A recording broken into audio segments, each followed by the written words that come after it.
Hey everybody, welcome back. Today is June 12th and today I'll take you on another garden tour. I also want to give you an update on what's happening in our food forest and our front yard pumpkin patch. Hope you guys enjoy this video. So here's our entryway to the garden. As you can see, our Queen's Wreath has shot out a ton of blooms. We just left for a family vacation down in the Florida Keys and came back, and this thing was just full of flowers. So this has bloomed several times this year already. We've been so happy with this tree. It's probably my favorite flowering tree that we have on our property. Our smaller garden where everything started for me. We've got some zinnias here that are starting to open up.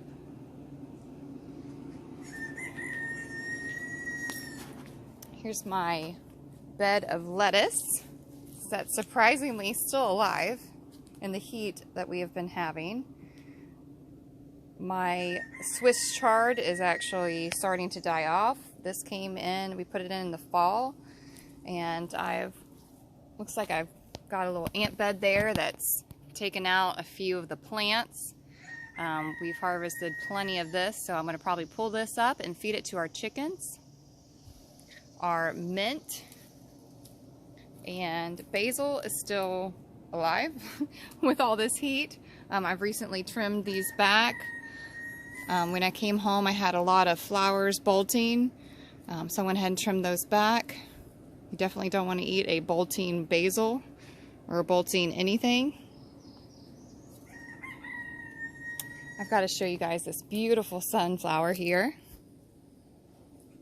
Look at that.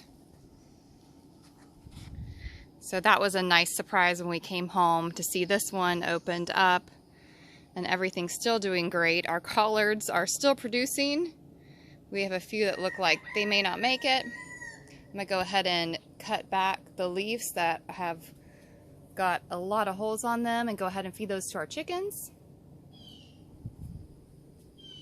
Our strawberry tower is doing well. It's still producing strawberries. It's still flowering. Over here, our loofah plant has taken over this section of the garden. It's literally, I have, I think, 4 plants on this little trellis, and it has climbed all the way up here, which when we left, it had no vines anywhere. And I've tried to pull a few vines from going over and taking up this area to go and maybe vine up here to kind of hide that ugliness there on our wall. And look at that loofah. Like, that is the biggest loofah I've ever grown. And if you guys want to see updates and photos of the kids harvesting food from the garden, different recipes and food that I'm harvesting from the garden, and just pictures of everyday garden beauty that I love to post, you can follow me on Instagram, which is Southern Dirt Gardener. Here are some of my okra plants that I've put in. Our celery that we put in fall is still hanging on. And our eggplants have been doing really well. I love these flowers that they put off. Here is a small eggplant. These are called shooting star. And look at how pretty these are. Here are some of my banana peppers. Oh, we've got a flower there that I planted not too long ago. We already have these putting off flowers. Look at that. Oh. Some flowers there. Before we left for vacation, I completely forgot to spray my plants with neem oil. Surprisingly, we came back and there wasn't a whole lot of damage. I did sprinkle Dalmatius earth before we left on our plants. As you can see, I wish my shadow wasn't in the way here. I just sprinkled it again because we are leaving to go back down to the Keys for a few days to do some fishing, and we've got our camper down there, It's one of our trips that we absolutely love and can't wait to do every year. We will be fishing for mahi and any kind of fish that we can stock the freezer with for the year. And over here we've got our kale, which is turning into trees. And I'm so impressed with this dinosaur kale this year because of how well it's doing. If any of you guys want to know what type of seeds that I'm using in my garden here, you can go back to the previous videos. It's episode 1 of this series for our spring garden. I share with you all the different seeds. Oh, look at the flowers that are coming off of this queen's wreath. If you can see that, look at how beautiful that is. It's like it's snowing purple flowers. If you want to know any of those seed companies that I use, I go over that in our first episode. I'll link those below. And here are some more of our kale plants. These were an afterthought. I started a bunch of kale to sell at a garden festival for the first time, and I had a few extra plants left. I didn't actually ever plant kale into my original garden space, so these were just kind of randomly plugged in. Next year I'll definitely be adding them to the garden. They give off so much food that our family can enjoy. We can share some with neighbors. I can store a lot, and we planted these in fall and they're still growing through the spring. Look at all that. I mean, it's just beautiful, and surprisingly the bugs are staying off of them. We haven't had much trouble with bugs. So those are doing great. Another winner this season is our giant zinnias.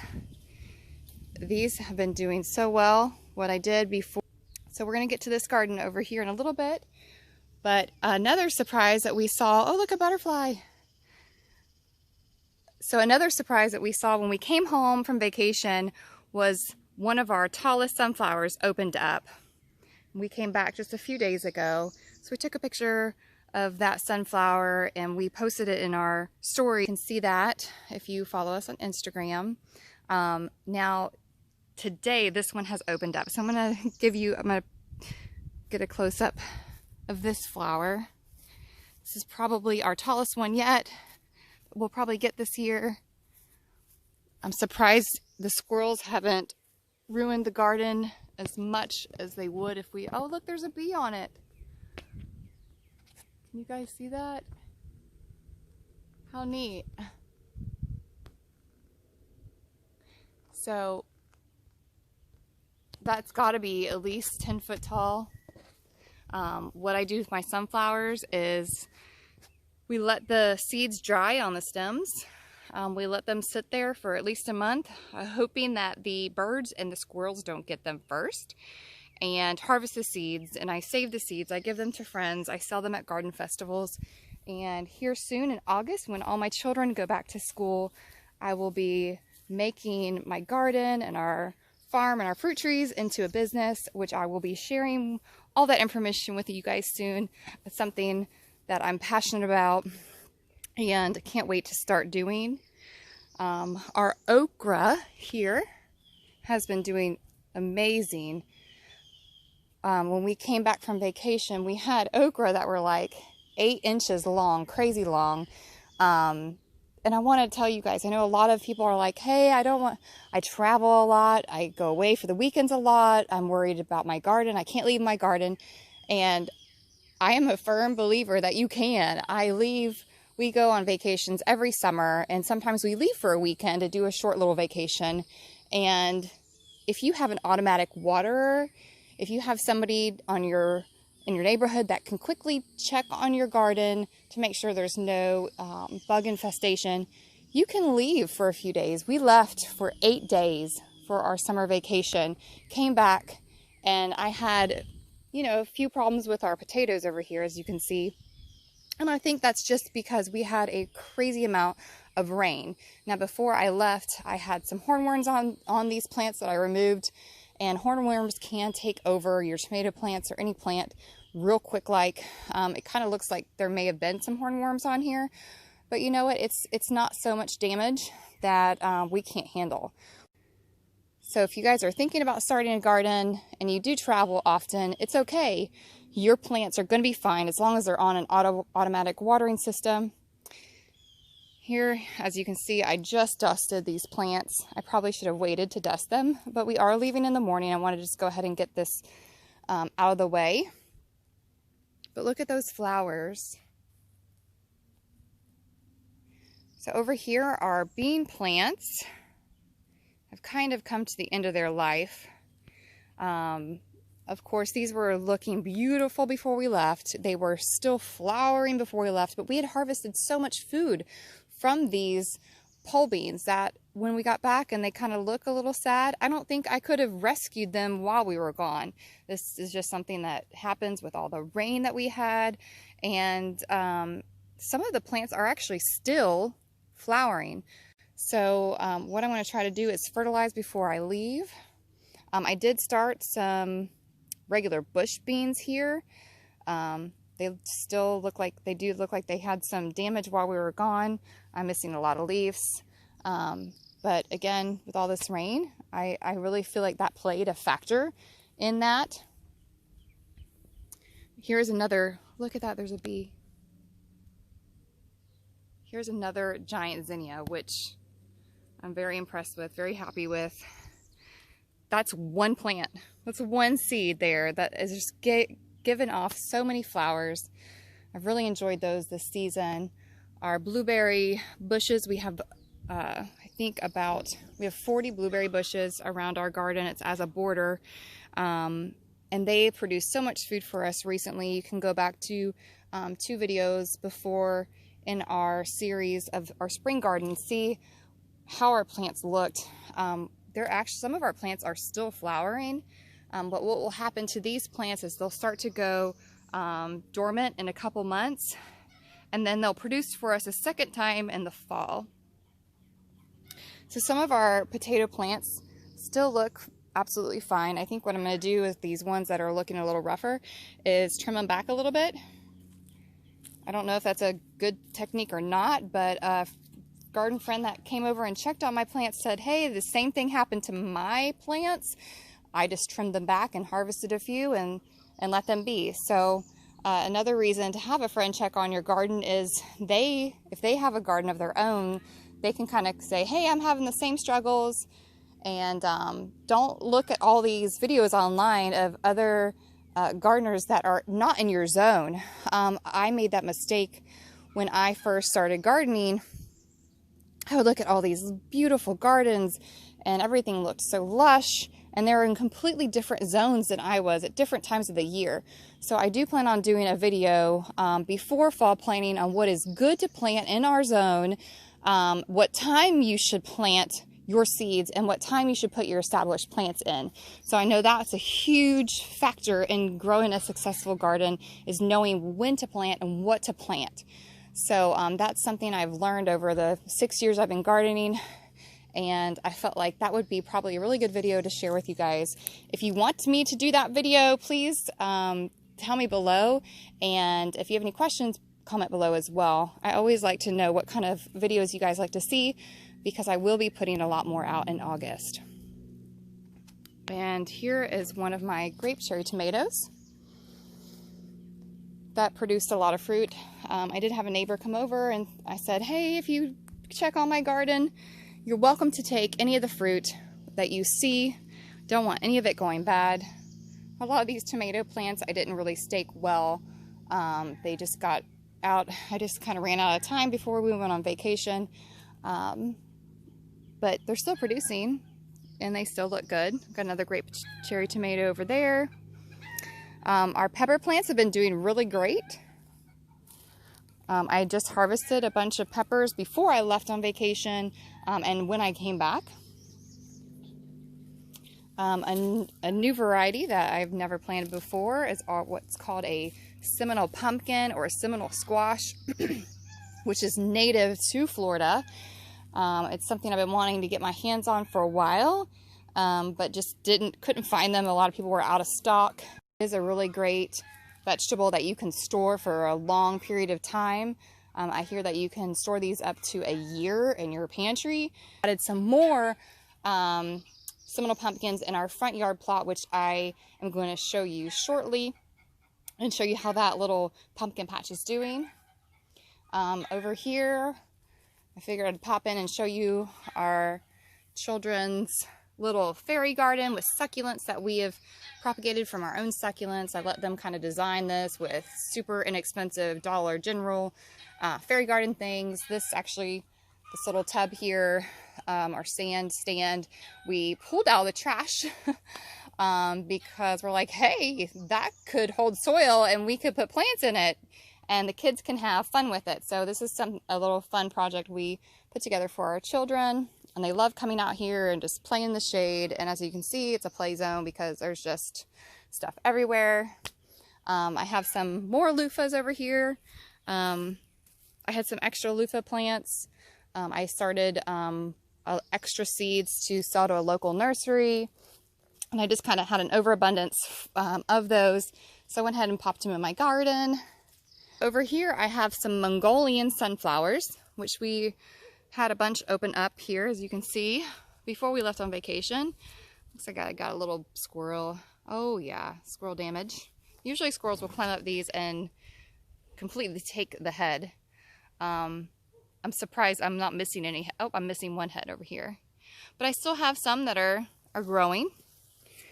We had a really nice one last fall that I grew here, and we took a picture with. I got the ladder out and had my kids climb up to show how tall these actually were. That was a lot of fun. They're always probably one of our most exciting things that we look forward to is our sunflowers opening up in our garden. And you can grow sunflowers any time of the year here in Florida, in Central Florida. I just typically plant mine when it's time to plant the seasonal fall and spring gardens. Over here I popped in some pepper plants, some banana pepper plants that I started from seed, which a lot are flowering. And over here, since our last video, I put in some more okra because okra is just so easy to grow during the summer hot months. I showed you all of our garden, how well it's doing. I'm going to take you out to our front yard plot and show you our seminal pumpkins and some of the fruit trees that we have in our food forest, update on those. And if you've not watched my food forest and fruit tree tour, I will link that below as well. Here was another bonus when we showed up back from vacation. We had a tree company drop us these huge piles of mulch, which smell so delicious. And that was a major blessing for our family. We've been doing back to Eden method on this front yard plot here that I recently put in some mulberries that I started from cuttings from our original trees. And I have big plans for this over here. So over here I've got my little seminal squash or seminal pumpkin patch, and they have just really taken off. If you want to see what these looked like before they started vining, you can go back to the previous food forest tour, and they've just really taken off. I'm really impressed. I can't wait for these to flower. Unfortunately, I think they may flower here while we're gone, but hopefully they will set some really nice fruit for us. So here's our Barbados cherry tree, which is just full of blooms. When I did my first food forest tour, this tree was not in bloom. So I had to come back here and show you how pretty this is. It's just full of these blooms, and hopefully these blooms will turn into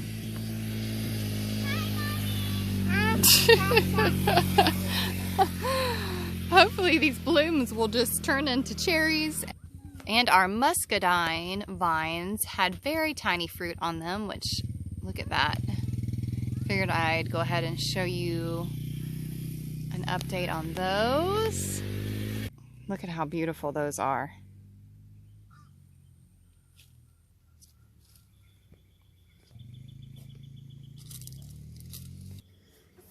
And here's the papaya tree that I started from seed about a year ago. Look at that papaya flower.